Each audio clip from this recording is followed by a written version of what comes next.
The baby is dead. It took only a few seconds. The doctor said he didn't suffer. The broken body, surrounded by toys, was put inside a gray bag, which they zipped shut. The little girl was still alive when the ambulance arrived. She'd fought like a wild animal. They found signs of a struggle, bits of skin under her soft fingernails. On the way to the hospital, she was agitated, her body shaken by convulsions. Eyes bulging, she seemed to be gasping for air. Her throat was filled with blood. Her lungs had been punctured, her head smashed violently against the blue chest of drawers. They photographed the crime scene. They dusted for fingerprints and measured the surface area of the bathroom and the children's bedroom. On the floor, the princess rug was soaked with blood. The changing table had been knocked sideways. The toys were put in transparent bags and sealed as evidence. Even the blue chest of drawers will be used in the trial. The mother was in a state of shock. That was what the paramedics said, what the police repeated, what the journalists wrote. When she went into the room where the children lay, she let out a scream from deep within, the howl of a she-wolf. It made the walls tremble. Night fell on this May day. She vomited, and that was how the police found her, squatting in the bedroom, her clothes soiled, shuddering like a madwoman. She screamed her lungs out. The ambulance man nodded discreetly and they picked her up, even though she resisted and kicked out at them. They lifted her slowly to her feet, and the young female trainee paramedic administered a tranquilizer. It was her first month on the job. They had to save the other one, too, of course, with the same level of professionalism, without emotion. She didn't know how to die. She only knew how to give death. She had slashed both her wrists and stabbed the knife in her throat. She must have lost consciousness, lying next to the cot. They took her pulse and blood pressure. They moved her onto the stretcher, and the young trainee applied pressure to the wound in her neck. The neighbors have gathered outside the building. Women, mostly. It will soon be time to fetch their children from school. They stare at the ambulance, puffy-eyed. They cry, and they want to know. They stand on tiptoe, trying to make out what is happening behind the police cordon. Inside the ambulance as it sets off, sirens screaming. They whisper to one another. Already the rumor is spreading. Something terrible has happened to the children. It is a handsome apartment building on Rue de Hauteville, in Paris's 10th arrondissement. A building where neighbors offer friendly greetings, even if they don't know each other. The Massey's apartment is on the 5th floor. It's the smallest apartment in the building. Paul and Miriam built a dividing wall in the living room when their second child was born. They sleep in one half of that room, a cramped space between the kitchen and the window that overlooks the street. Miriam likes Berber rugs and furniture that she finds in antique stores. She has hung Japanese prints on the walls. Today she came home early. She cut short a meeting and put off the examination of a dossier until tomorrow. Sitting on a folding seat on a Line 7 train, she thought about how she would surprise her children. During the short walk from the metro station, she stopped at a baker's. She bought a baguette, a dessert for the little ones, and an orange cake for the nanny, her favorite. She thought about taking the children to the fairground rides. After that, they would buy the food for dinner together. Mila would ask for a toy. Adam would suck on a crust of bread in his pushchair. Adam is dead. Mila will be too soon. No illegal immigrants, agreed. For a cleaning lady or a decorator, it doesn't bother me. Those people have to work, after all. But to look after the little ones, it's too dangerous. I don't want someone who'd be afraid to call the police or go to the hospital if there was a problem. Apart from that, not too old, no veils and no smokers. The important thing is that she's energetic and available, that she works so we can work. Paul has prepared everything. He's drawn up a list of questions and scheduled 30 minutes for each interview. They have set aside their Saturday afternoon to find a nanny for their children. A few days before this, Miriam was discussing her search with her friend Emma, who complained about the woman that looked after her boys.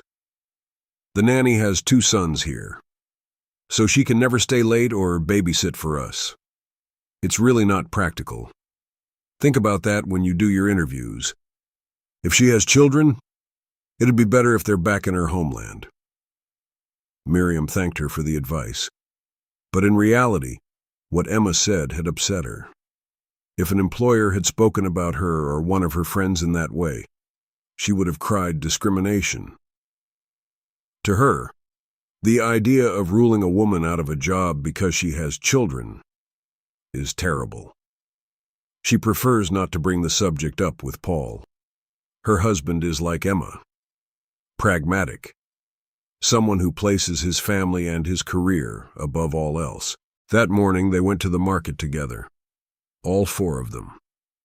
Mila on Paul's shoulders, Adam asleep in his pushchair. They bought flowers and now they are tidying up the apartment. They want to make a good impression on the nannies who will come here. They pick up the books and magazines that litter the floor, around and under their bed, and even in the bathroom. Paul asks Mila to put her toys away in large plastic trays. The little girl refuses, whining, and in the end he piles them up against the wall.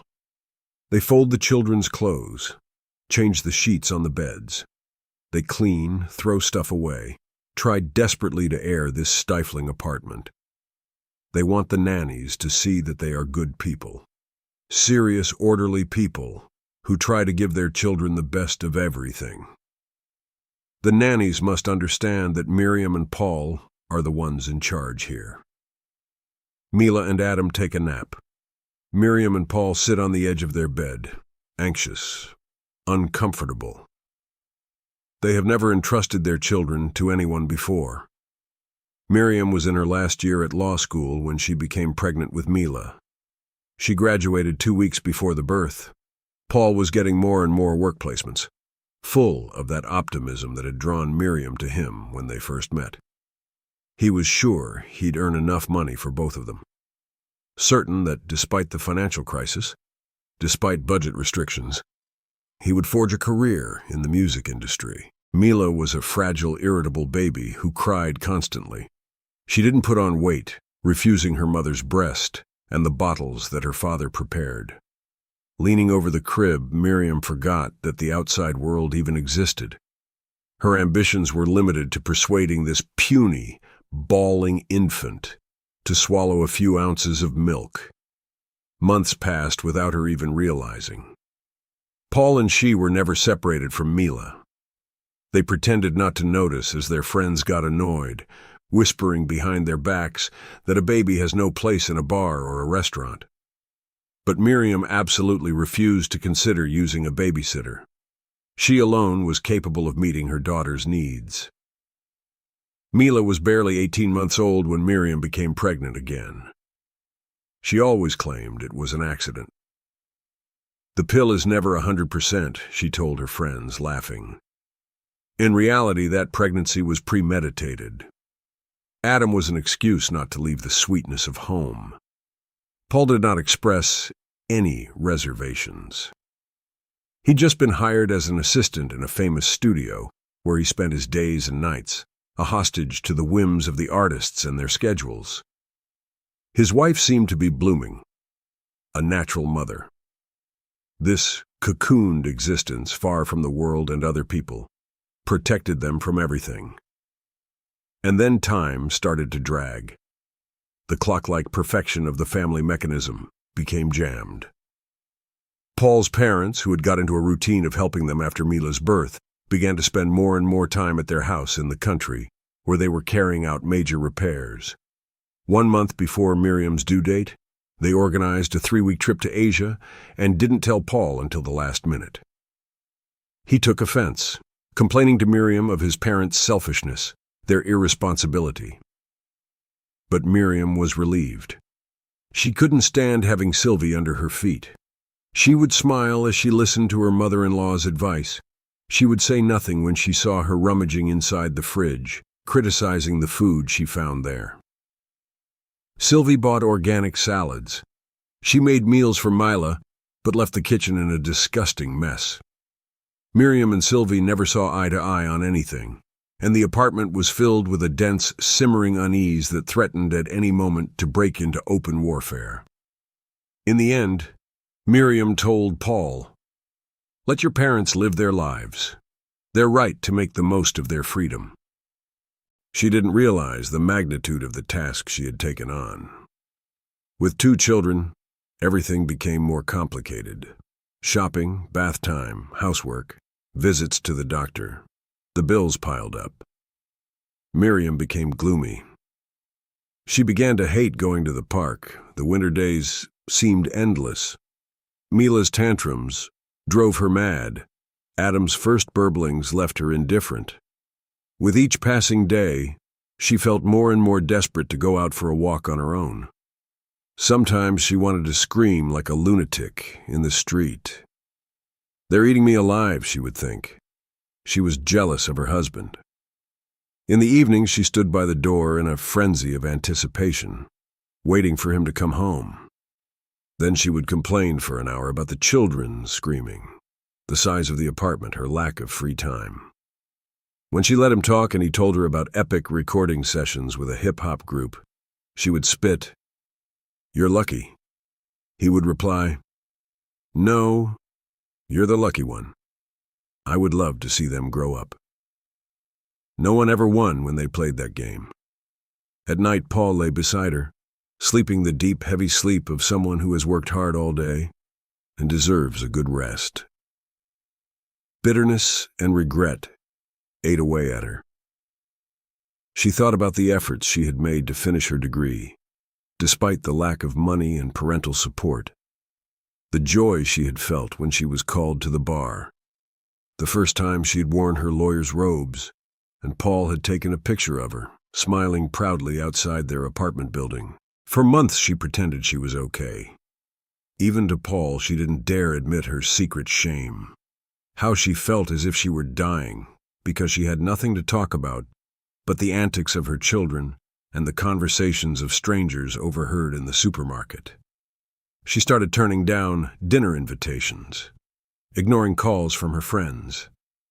She was especially wary of women who could be so cruel. She wanted to strangle the ones who pretended to admire or, worse, envy her.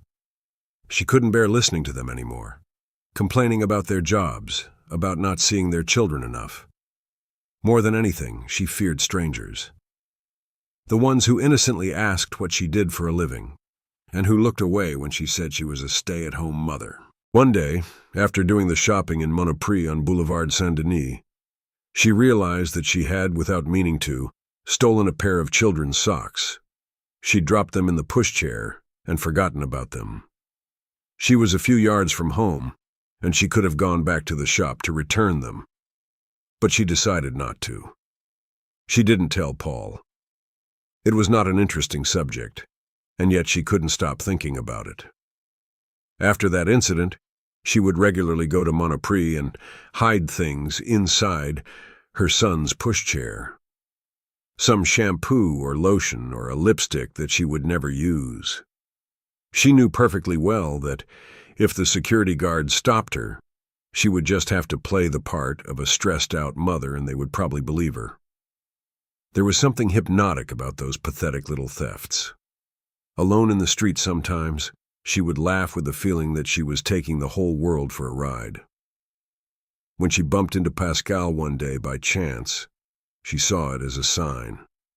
Her former law school classmate must not have recognized her at first. She was wearing trousers that were too big for her and an old pair of boots, and she'd tied her unwashed hair up in a bun. She was standing next to the merry-go-round, which Mila refused to come down from.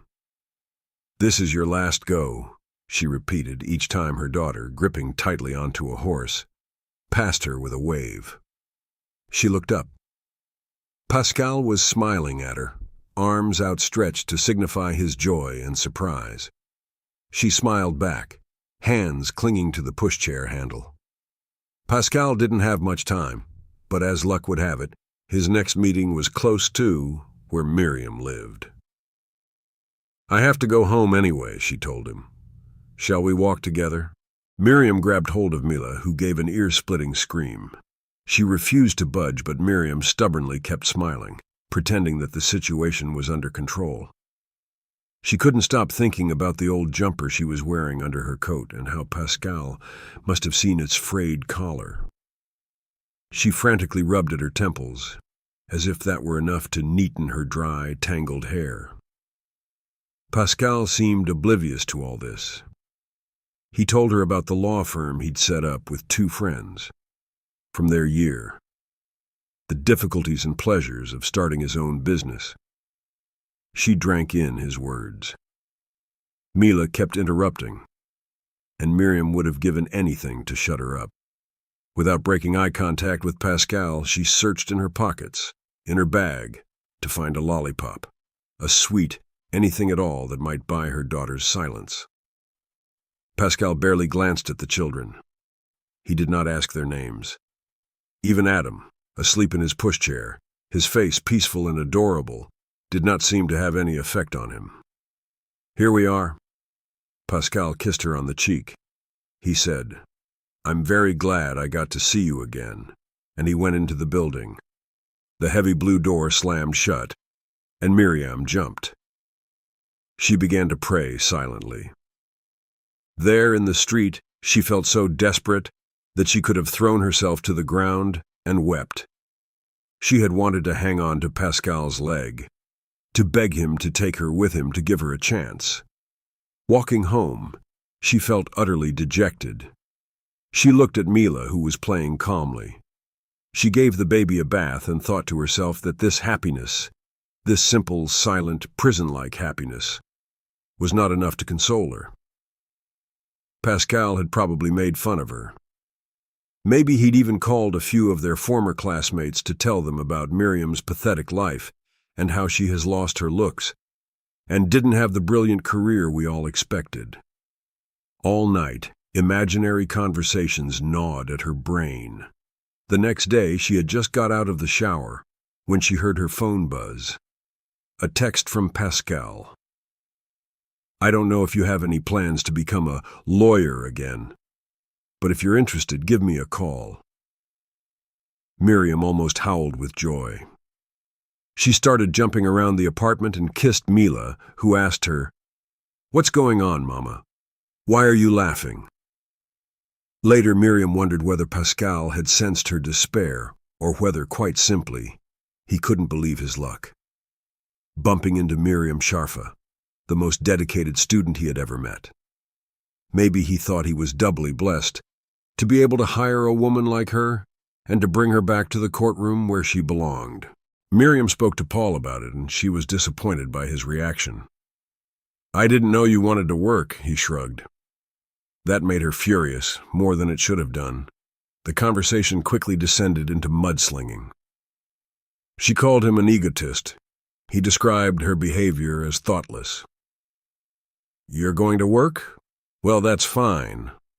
But what are we going to do about the children?" he sneered, ridiculing her ambitions and reinforcing the impression she had that she was a prisoner in this apartment. Once they had calmed down, they patiently studied their options. It was late January. There was no point hoping to find a place in a creche. They didn't have any connections in the town hall. And if she did start working again, they would be in the worst of all worlds. Too rich to receive welfare and too poor to consider the cost of a nanny as anything other than a sacrifice. This, though, was the solution they chose in the end. After Paul said, "If you add in the extra hours, you and the nanny will earn more or less the same amount. But if you think it'll make you happy, That conversation left a bitter taste in her mouth. She felt angry with Paul. She wanted to do things right. To reassure herself, she went to a nearby agency that had just opened, a small office, simply decorated, run by two women in their early 30s. The shop front was painted baby blue and adorned with little gold stars and camels. Miriam rang the bell. Through the window, the manager looked her up and down. She got slowly to her feet and poked her head through the half-open door. Yes? Hello. Have you come to apply? We need a complete dossier, a curriculum vitae and references signed by your previous employers. No, not at all. I've come for my children. I'm looking for a nanny. The woman's face was suddenly transformed. She seemed happy to welcome a customer, and equally embarrassed by the contempt she had shown. But how could she have imagined that this tired-looking woman with her bushy, curly hair was the mother of the pretty little girl whining on the pavement? The manager opened a large catalog and Miriam leaned over it. Please, sit down, she said. Dozens of photographs of women, most of them African or Filipino, flashed past Miriam's eyes. Mila had fun looking at them all. She said, "That one's ugly, isn't she?" Her mother scolded her, and with a heavy heart, returned to those blurred, poorly framed portraits of unsmiling women. The manager disgusted her. Her hypocrisy, her plump red face, the frayed scarf she wore around her neck, her racism, so obvious just a minute ago. All this made Miriam want to run away. She shook the woman's hand. She promised she would speak to her husband about it, and she never went back. Instead, she pinned a small ad to notice boards in various local shops. On the advice of a friend, she inundated websites with posts marked urgent. By the end of the first week, they had received 6 calls. She's awaiting this nanny, as if she is the savior, while at the same time she is terrified by the idea of leaving her children with someone else. She knows everything about them and would like to keep that knowledge secret. She knows their tastes, their habits. She can tell immediately if one of them is ill or sad. She has kept them close to her all this time, convinced that no one could protect them as well as she can. Ever since her children were born, Miriam has been scared of everything. Above all, she is scared that they will die. She never talks about this, not to her friends, not to Paul, but she is sure that everyone has had the same thoughts. She is certain that, like her, they have watched their child sleep and wondered how they would feel if that little body were a corpse, if those eyes were closed forever. She can't help it. Her mind fills with horrible scenarios, and she shakes her head to get rid of them, recites prayers, touches wood and the hand of Fatima that she inherited from her mother. She wards off misfortune, illness, accidents, the perverted appetites of predators. At night, she dreams about Adam and Mila suddenly disappearing in the midst of an indifferent crowd.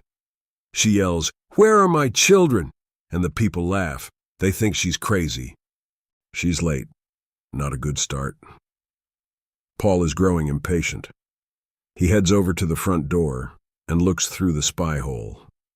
It is 2:15 p.m., and the first applicant, a Filipino woman, still hasn't arrived. At 2:20, Gigi knocks softly on the door. Miriam goes to open it. She notices immediately that the woman has very small feet. Despite the cold, she is wearing canvas trainers and white, frilly socks. Though nearly 50 years old, she has the feet of a child. She is quite elegant, her hair tied in a braid that falls halfway down her back. Paul coldly points out her lateness, and Gigi lowers her head as she mumbles excuses. She expresses herself very poorly in French. Paul tentatively tries to interview her in English. Gigi talks about her experience, about her children whom she left in her homeland. about the youngest one whom she hasn't seen for 10 years. Paul won't hire her. He asks a few token questions, and at 2:30, he walks her to the door.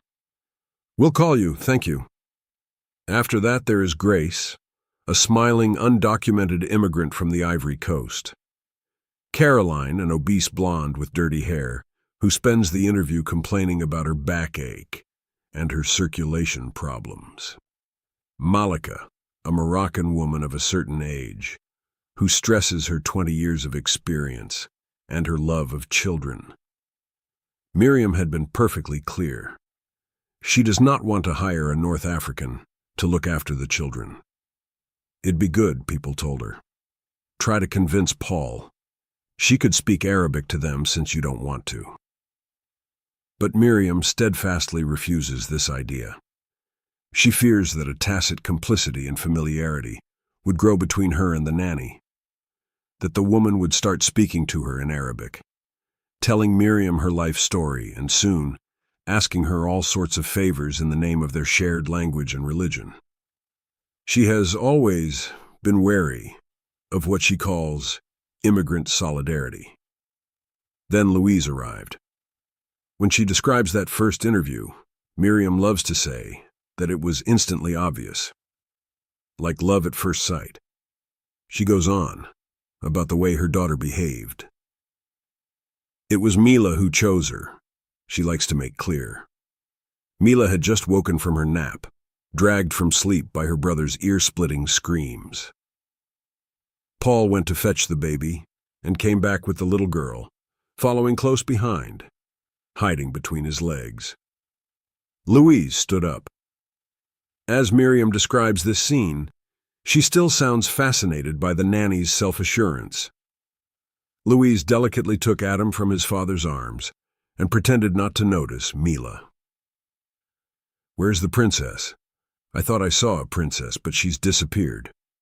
Mila burst out laughing, and Louise continued with her game, searching in the corners, under the table, behind the sofa, for the mysteriously vanished princess. They ask her a few questions.